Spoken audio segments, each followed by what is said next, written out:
Olivia Reid, 31 ans, portait un poids invisible sur ses épaules. À Seattle, où elle vivait, elle était silencieusement, et parfois pas si silencieusement, considérée comme la déception de la famille. Cette étiquette n'était pas ouvertement évoquée à chaque dîner dominical, mais elle flottait dans l'air, un malaise persistant. La raison était claire, elle avait abandonné ses études de médecine en 2e année. Pour sa famille, en particulier son père, qui rêvait de la voir en blouse blanche, c'était comme si un avenir brillant avait été jeté par la fenêtre. Olivia s'était investie corps et âme dans ses études, mais la pression, les longues heures de travail et la constante exigence de perfection l'avaient conduite à un épuisement total. C'était comme si la flamme en elle s'était éteinte, la laissant sans énergie pour continuer. Abandonner ses études n'a pas été une décision facile. Ce fut une reddition nécessaire pour sa santé mentale. Ce choix, cependant, eut un prix élevé. Son père, autrefois fier et plein de projets pour sa fille médecin, s'était éloigné. Ce n'était pas une dispute explosive, mais un éloignement progressif, un silence lourd qui en disait plus long que n'importe quelle discussion. Pour lui, il semblait qu'Olivia avait abandonné un chemin d'or, un chemin qui garantissait le respect et la stabilité. La mère d'Olivia, quant à elle, essayait d'atténuer la situation sans succès. Elle disait à tous, avec un sourire forcé et une pointe de tristesse dans les yeux, qu'Olivia prenait juste un peu de temps, une pause pour réévaluer, pour respirer. Mais au fond, Olivia savait que c'était une tentative désespérée de masquer l'échec de sa fille. Cette phrase, bien que dite avec affection, sonnait comme un rappel constant qu'elle n'avait pas répondu aux attentes. La pression pour être quelqu'un qu'elle n'était pas ou qu'elle ne pouvait plus être était étouffante. Olivia se sentait prise entre l'attente d'une carrière prestigieuse et la réalité de son propre épuisement. Elle ne voulait pas décevoir, mais elle ne pouvait tout simplement pas continuer sur le chemin qui lui avait été tracé. Cette décision, qui aurait dû être un soulagement, s'était transformée en un fardeau de culpabilité et d'incompréhension familiale. Le titre de déception résonnait constamment dans son esprit, un rappel de combien elle s'était écartée du scénario que sa famille attendait d'elle. Elle sentait que, quoi qu'elle fasse, elle n'arrivait pas à correspondre à l'image qu'ils avaient d'elle, et cela créait une faille, un vide qu'elle comblait par le sentiment de ne pas être assez bien. C'était le début d'une histoire qui la voyait comme une anomalie, une exception aux règles du succès familial. Alors qu'Olivia luttait contre le poids d'être la déception, l'étoile de la famille brillait intensément sur son jeune frère, Rhin. Rhin était tout ce qu'on attendait d'un enfant exemplaire. Il avait suivi le scénario à la perfection, obtenant son diplôme en administration avec mention et décrochant ensuite un emploi enviable dans une entreprise respectée. Les nouvelles des promotions de Rhin, de ses projets réussis et de sa rémunération croissante circulaient lors des déjeuners de famille comme des trophées. Il était la fierté familiale, la preuve que le chemin doré était encore possible et portait ses fruits. Pour Olivia, Rhin était un miroir gênant. Non pas qu'elle le jalousait, loin de là, mais son éclat mettait en lumière son propre ombre. Les comparaisons, même non exprimées ouvertement, étaient constantes. « Rhin est si appliqué », entendait-elle. La phrase restait inachevée, mais l'implication était claire. Contrairement à toi, Olivia. Il était le fils idéal, le modèle à suivre, le genre de personne qui ne déviait pas de ses plans. Cette dynamique familiale créait une barrière subtile entre les frères et sœurs. Rhin, sans peut-être percevoir la profondeur du malaise d'Olivia, poursuivait son ascension, validant ce que les parents avaient toujours prêché. Il était la confirmation que le succès provenait de la persévérance dans la voie traditionnelle, une voie qu'Olivia avait abandonnée. Le succès de Rhin, donc, n'était pas seulement le sien. C'était aussi une validation des attentes familiales et par conséquent un rappel subtil de l'échec d'Olivia à les suivre. Olivia voyait Rhin comme la personnification du chemin juste, tandis qu'elle se sentait perdue dans un détour sans carte. À chaque réussite de Rhin, elle sentait la pression augmenter, le besoin de se justifier, de montrer que sa vie avait aussi de la valeur, même en dehors des sentiers battus familiaux. Le contraste était douloureux, Tandis que l'un montait l'échelle professionnelle, l'autre cherchait un nouveau départ, sans la même reconnaissance ou le même soutien que son frère. La famille célébrait ouvertement Rin, et cela ne faisait qu'accentuer le sentiment chez Olivia que son propre chemin, bien que différent, était moins digne de célébration. C'était une période de remise en question et de recherche d'un nouveau but, loin des projecteurs et des comparaisons constantes. Fatiguée du poids des attentes et de l'éclat aveuglant de Ran, Olivia commença à chercher sa propre voie, loin des projecteurs et de la pression familiale. Elle avait besoin de quelque chose qui la fasse se sentir utile, quelque chose qui comble le vide laissé par la faculté de médecine. La réponse vint d'un endroit inattendu et tout près de chez elle. Tout commença simplement. Dans son quartier, il y avait beaucoup de personnes âgées qui, bien que pleines de vie et d'histoire, se sentaient un peu perdues face aux progrès technologiques. Les emails, les visioconférences avec les petits-enfants, les paiements en ligne, tout cela semblait insurmontable. Olivia, qui avait toujours eu une facilité naturelle avec la technologie et une patience infinie, remarqua cette difficulté. Elle y vit un besoin, une occasion d'aider d'une manière que personne d'autre ne faisait. Ainsi, de manière presque informelle, Olivia commença à donner des cours. Au début, c'étaient des cours particuliers, un par un, chez les élèves. Assise à la table de la cuisine de Madame Clara, Olivia apprenait à envoyer un email à sa fille qui vivait loin. Avec Jeanne, elle déchiffrait les mystères de la banque en ligne, lui montrant comment payer ses factures sans sortir de chez lui. C'étaient des leçons basiques, certes, mais pour lui, cela représentait un monde de possibilités. Ces rencontres ne portaient pas uniquement sur les clics et les mots de passe. Elles étaient questions de connexion.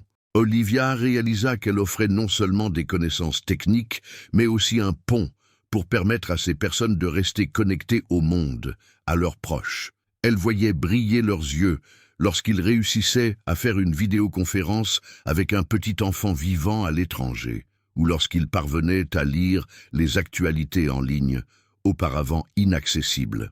Le bouche à oreille s'est répandu dans le quartier. Olivia explique très bien. Elle a une patience incroyable, disaient les voisins. Rapidement, la demande a augmenté.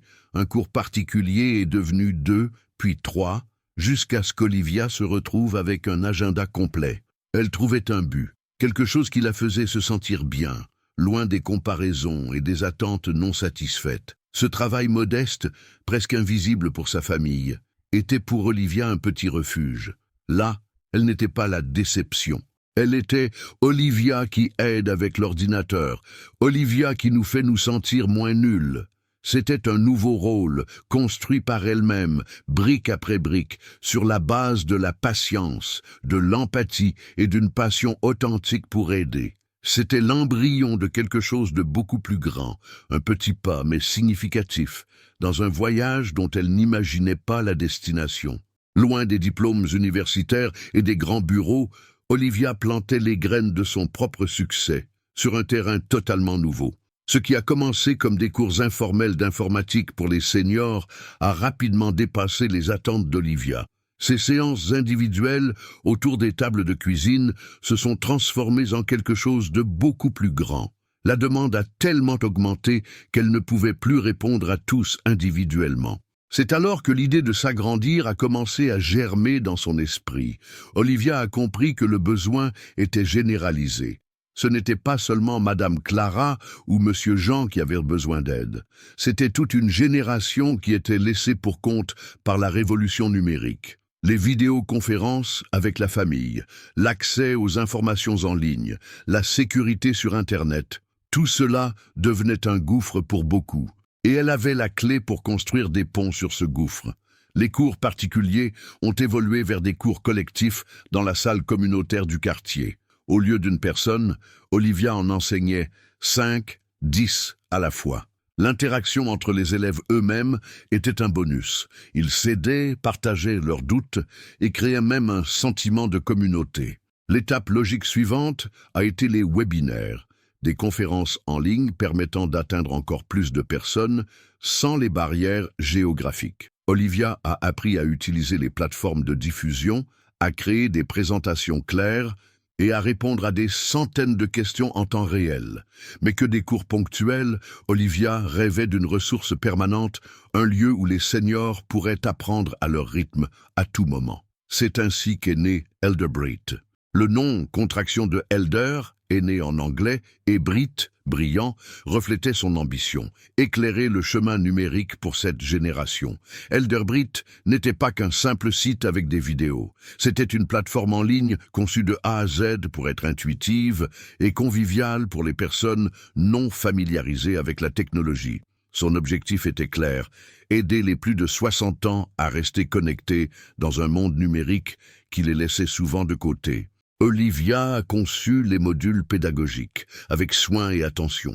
Il y avait des cours sur l'utilisation des emails pour communiquer avec la famille, des ateliers pratiques sur la visioconférence pour voir les petits-enfants, des guides étape par étape pour la banque en ligne et les paiements et, crucialement, des leçons sur la sécurité numérique pour éviter les arnaques et les fraudes. Tout était expliqué simplement, avec des vidéos courtes et des exercices pratiques. Elle savait que la patience était essentielle, et la conception de la plateforme le reflétait, avec des polices de caractères grandes, des boutons clairs et une navigation simplifiée. Elderbrit ne consistait pas seulement à apprendre à cliquer. Il s'agissait d'autonomisation, de donner une voix à une génération qui se sentait souvent isolée et invisible dans le monde moderne. Olivia construisait plus qu'un site. Elle bâtissait un outil d'inclusion sociale, un pont permettant à beaucoup de redécouvrir leur autonomie et de se reconnecter au monde qui les entoure. C'était sa nouvelle passion, sa propre façon de laisser une empreinte, loin de l'ombre de la médecine et des attentes familiales. Malgré la croissance impressionnante et l'impact réel d'Elderbrit, le succès d'Olivia restait en grande partie silencieux pour sa famille. Dans les 3 années suivant le lancement de la plateforme, Elderbrit a décollé d'une manière qu'Olivia n'aurait jamais imaginée. Elle n'était plus seulement une professeure d'informatique pour seniors. Sa plateforme était devenue une ressource vitale pour des milliers de personnes. Les chiffres étaient impressionnants, plus de 80 000 utilisateurs actifs dans tout le pays. Ce n'était pas qu'une simple statistique, c'était 80 000 histoires de grands-parents ayant repris contact avec leurs petits-enfants par visioconférence, de retraités ayant appris à faire leurs achats en ligne en toute sécurité, de personnes se sentant moins seules grâce à la connexion avec des groupes d'intérêt. Elderbrit n'était pas seulement de la technologie, c'était de la connexion humaine. La reconnaissance professionnelle a également commencé à arriver. De petits partenariats régionaux se sont établis, étendant la portée de la plateforme. Des articles sur des blogs spécialisés en technologie d'assistance et en inclusion numérique ont commencé à citer le travail d'Elderbrit comme un exemple d'innovation sociale. Olivia, sans le réaliser, était en train de devenir une référence dans un créneau qu'elle avait elle-même en grande partie créé. Cependant, à la maison, au sein de la famille Roux, rien de tout cela ne semblait faire la moindre différence. Lors des déjeuners dominicaux, les conversations tournaient toujours autour de la carrière de Rin, de ses succès professionnels et de comment il était sur la bonne voie. Si le sujet portait par hasard sur Olivia, c'était toujours avec la même connotation de pitié ou d'une légère frustration. Elle restait la fille qui avait abandonné le chemin doré. Pour eux, Elderbrit n'était pas une entreprise prospère, c'était juste ce hobby d'Olivia avec les ordinateurs. Il n'y avait pas la dimension de l'impact, de la portée nationale, des vies qui étaient transformées.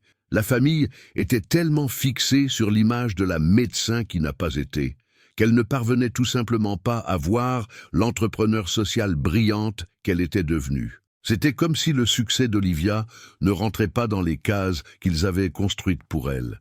Il n'y avait pas de diplôme officiel de médecine à accrocher au mur, ni de poste dans une grande entreprise pour impressionner les amis. Ce qu'elle faisait était différent, et pour être différent, c'était dévalorisé ou tout simplement ignoré.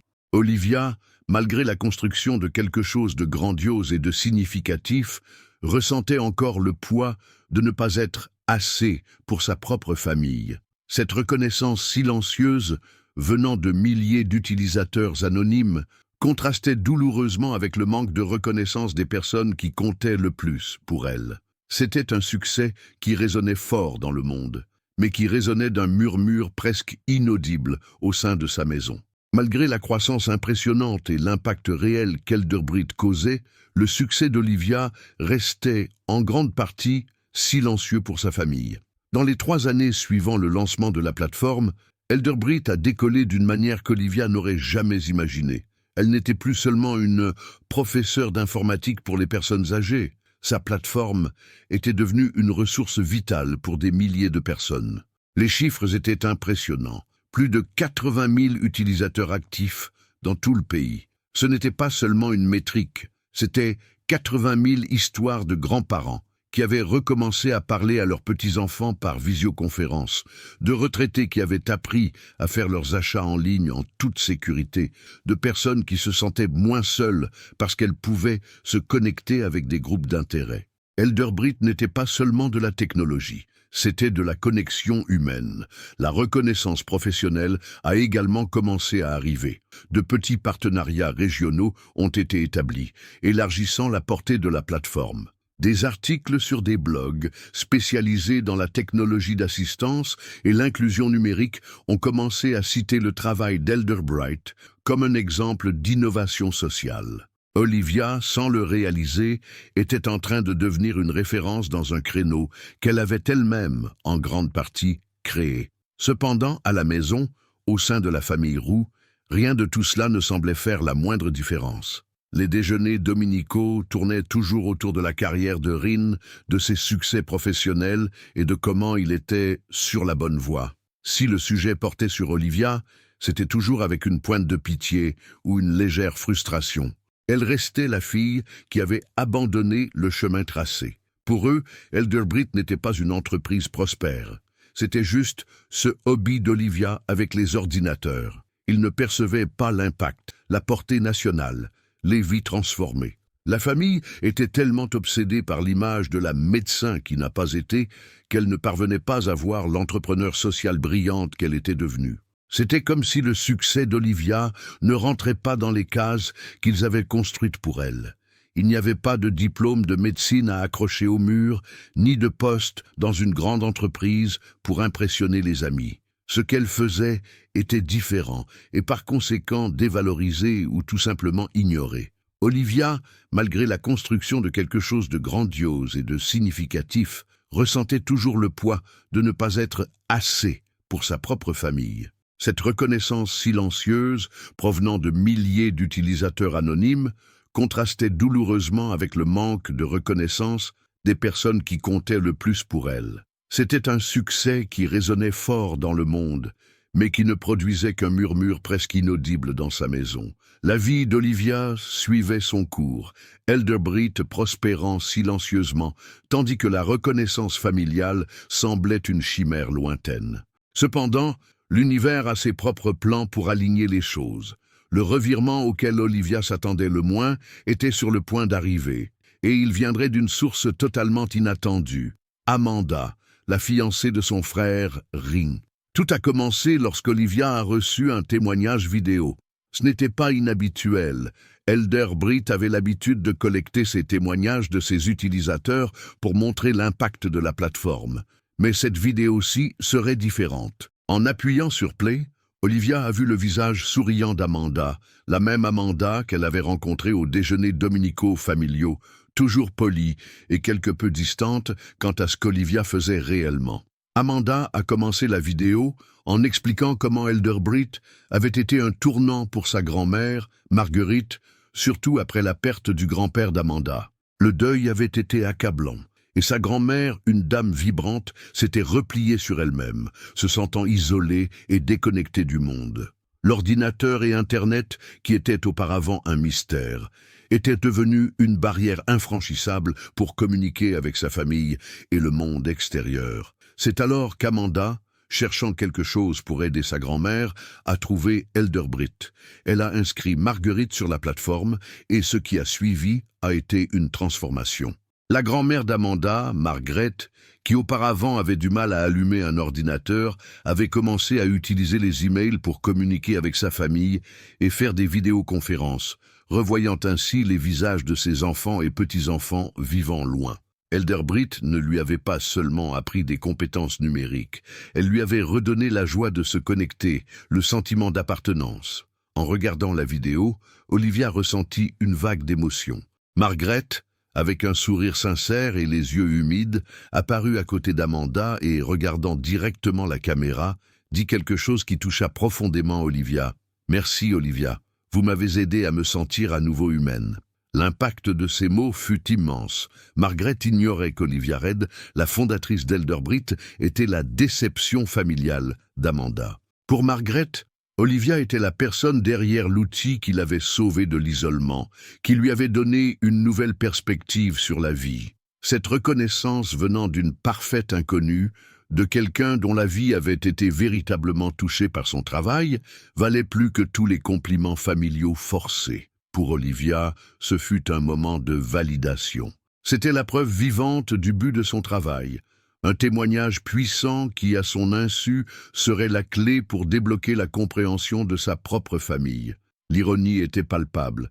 La fiancée de son frère, la même personne qui louait souvent Rhin pour sa concentration, par opposition à l'esprit libre d'Olivia, serait la messagère involontaire de son véritable succès. C'était la pièce manquante pour que la famille Reid comprenne enfin la grandeur de ce qu'Olivia était en train de construire. La vérité était sur le point d'émerger, non pas de la bouche d'Olivia, mais par la voix de la gratitude.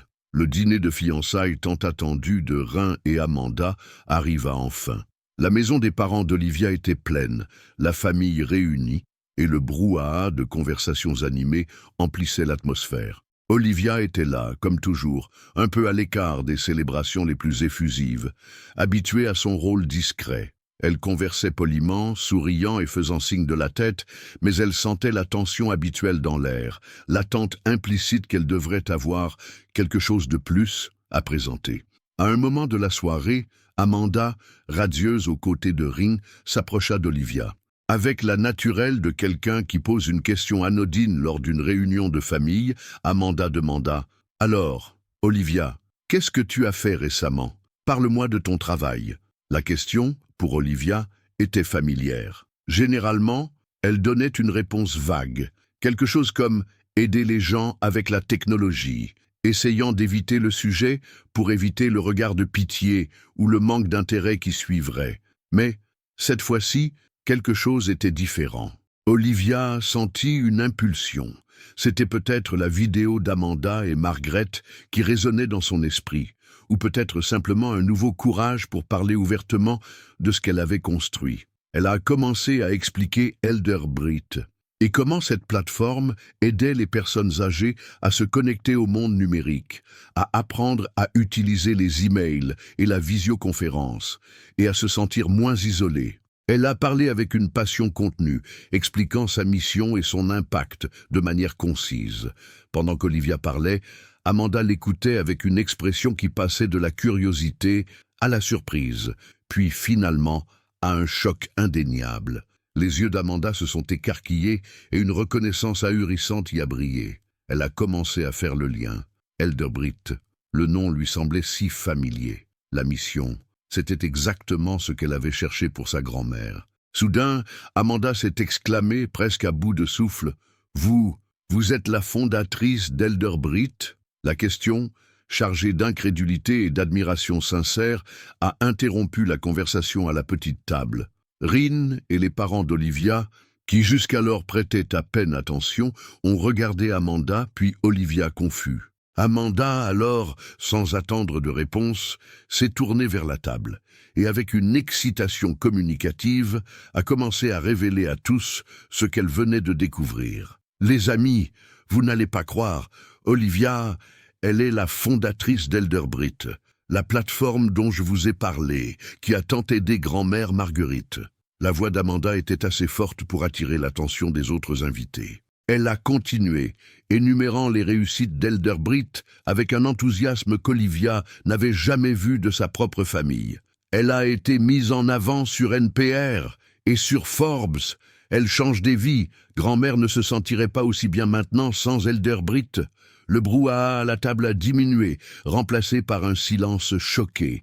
Les parents d'Olivia, en particulier, avaient les yeux fixés sur elle, un mélange de confusion et d'une nouvelle curiosité qu'il n'avait jamais montrée. Rin semblait surpris, peut-être même un peu gêné de ne rien savoir. La vérité, auparavant un secret gardé par Olivia et ses 80 000 utilisateurs, a finalement été révélée de manière fracassante, non pas par elle-même, mais par une personne extérieure qui a perçu la véritable valeur de son travail. Ce dîner de fiançailles, qui devait être consacré à Rin et Amanda, était devenu inopinément la scène de la reconnaissance d'Olivia. Le silence qui a suivi l'explosion d'Amanda au dîner de fiançailles était palpable, un silence chargé de surprise et, pour la famille d'Olivia, peut-être même d'une pointe de gêne. La vérité sur Eldebrit, auparavant un murmure dans le monde numérique, résonnait maintenant haut et fort dans la salle à manger. Ce moment a été le catalyseur qui a finalement commencé à changer la perception familiale d'Olivia. Le premier à réagir a été Rin. Son visage, généralement si composé et sûr de lui, montrait un mélange de choc et de ce qui semblait être une véritable culpabilité. Il a regardé Olivia, puis Amanda, et des excuses silencieuses semblèrent passer par ses yeux. « Olivia » a-t-il commencé, sa voix un peu plus basse que d'habitude. « Je suis désolé. Je n'ai jamais vraiment demandé ce que tu faisais. J'aurais dû... » Les excuses de Rin ne portèrent pas seulement sur le fait de ne pas avoir posé la question. Elles étaient aussi dues à une sous-estimation, à s'être concentré uniquement sur son propre chemin et à ne pas avoir vu l'éclat de celui de sa sœur. C'était la première fissure dans l'image du frère parfait et un signe qu'il commençait à voir Olivia sous un nouveau jour. Les parents d'Olivia furent les plus affectés. La mère, qui s'était toujours accrochée à l'idée qu'Olivia prenait juste un peu de temps, vit sa version des faits complètement bouleversée. La mention de NPR et de Forbes par Amanda n'étaient pas des termes facilement négligeables comme un simple hobby. Il s'agissait de références à un véritable succès dans le monde réel. Elle regardait Olivia avec une nouvelle intensité, presque comme si elle la voyait pour la première fois. La rigidité de sa posture commença à se détendre, et elle semblait, d'une certaine manière, recalibrer son récit sur Olivia. La fille rebelle, ou perdue, était redéfinie, en temps réel, comme une entrepreneuse à succès. Le père d'Olivia, toujours plus réservé dans ses expressions, avait un regard de profonde interrogation.